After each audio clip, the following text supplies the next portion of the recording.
નમસ્કાર મિત્રો, જો તમારા જીવનમાં વારંવાર ઝઘડા, ક્રોધ, વિલંબ અથવા લગ્નમાં અડચણ આવે છે તો શક્ય છે કે મંગળ ગ્રહ અશુભ અસર કરી રહ્યો હોય. આજના આ વિડીયોમાં આપણે જાણીશું મંગળ ગ્રહનું મહત્ત્વ, મંગળવારનું વ્રત, મંત્ર અને સરળ ઉપાય. મંગળવાર હિન્દુ ધર્મમાં ભરપૂર શ્રદ્ધા ધરાવતો દિવસ છે.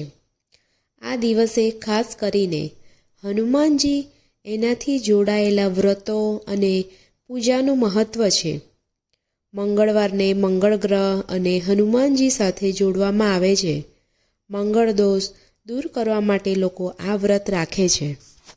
સૌ પ્રથમ આપણે જાણીશું કે મંગળ ગ્રહ શું છે. મંગળ ગ્રહ સાહસ, બળ, આત્મવિશ્વાસ અને રક્ત સાથે જોડાયેલો છે. જ્યારે મંગળ અશુભ હોય ત્યારે વ્યક્તિને ક્રોધ, અકસ્માત, વિવાદ અને લગ્નમાં વિઘ્ન આવે છે. મંગળવાર મંગળ ગ્રહનો દિવસ હોવાથી આ દિવસે પૂજા અને જાપ ખૂબ ફળદાયી માનવામાં આવે છે. મંગળવારનું વ્રત મંગળ ગ્રહ દોષ નિવારણ માટે તો છે જ, પરંતુ જીવનમાં વધતા વિઘ્નો દૂર કરવા માટે, કુટુંબમાં શાંતિ, સુખ, સમૃદ્ધિ મેળવવા માટે, ધૈર્ય, સાહસ, સંક્રમણ અને સફળતા પ્રાપ્ત કરવા માટે લોકો આ વ્રત કરે છે. આ વ્રત ખાસ લોકો 21 મંગળવાર અથવા 11 મંગળવાર માટે પણ રાખે છે, જેને ખૂબ શક્તિશાળી માનવામાં આવે છે. મંગળવારનું વ્રત કેવી રીતે કરવું? સવારમાં સુપ્રભાતે સ્નાન કરીને હનુમાનજી, શંકર ભગવાન અથવા ગણેશજીની વિધિવત પૂજા કરીને દિવસભર ભોજન નહીં અથવા ફક્ત ફળહાર લો. હનુમાન ચાલીસા અથવા મંત્રનું જાપ કરો. જાપ 108 વખત કરવો ઘણો લાભદાયક છે. સાંજે પ્રાર્થના કરી પછી જ વ્રત તોડી શકાય છે. લાલ અથવા કેસરિયા વસ્ત્રો પહેરવાનું ખૂબ શુભ માનવામાં આવે છે. મંત્ર અને પઠન કેવી રીતે કરશો? જો તમે હનુમાનજી માટે મંગળવારનું વ્રત કરી રહ્યા છો તો ઓમ હનુમતે નમઃ આ મંત્રનો 108 વાર જાપ કરો. અને જો તમે મંગળ ગ્રહના દોષ નિવારણ માટે આ વ્રત કરી રહ્યા છો તેના માટે ઓમ ભૌમાય નમઃ આ મંત્રનો 108 વખત જાપ કરો.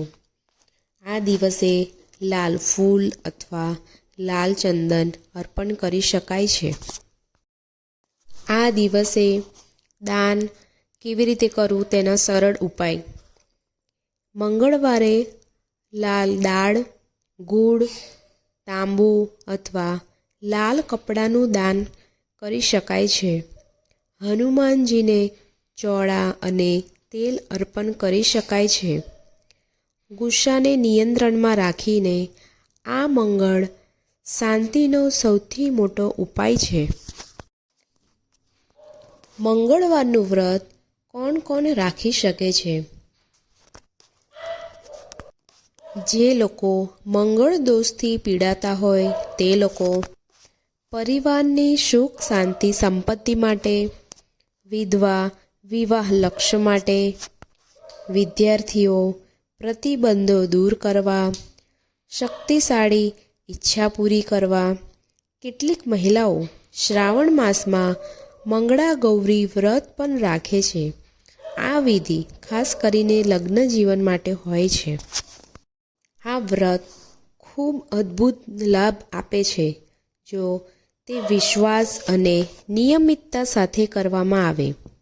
શ્રદ્ધા અને ભક્તિમય હૃદય હોય તો દરેક મંત્ર, પૂજા વધુ પ્રભાવી બની શકે છે. જો તમને આ માહિતી ઉપયોગી લાગી હોય તો લાઈક કરો, શેર કરો જેથી અન્ય લોકોને પણ લાભ મળે. અને ભક્તિ માટે ચેનલને સબસ્ક્રાઈબ કરવાનું ભૂલશો નહીં. જય શ્રી રામ.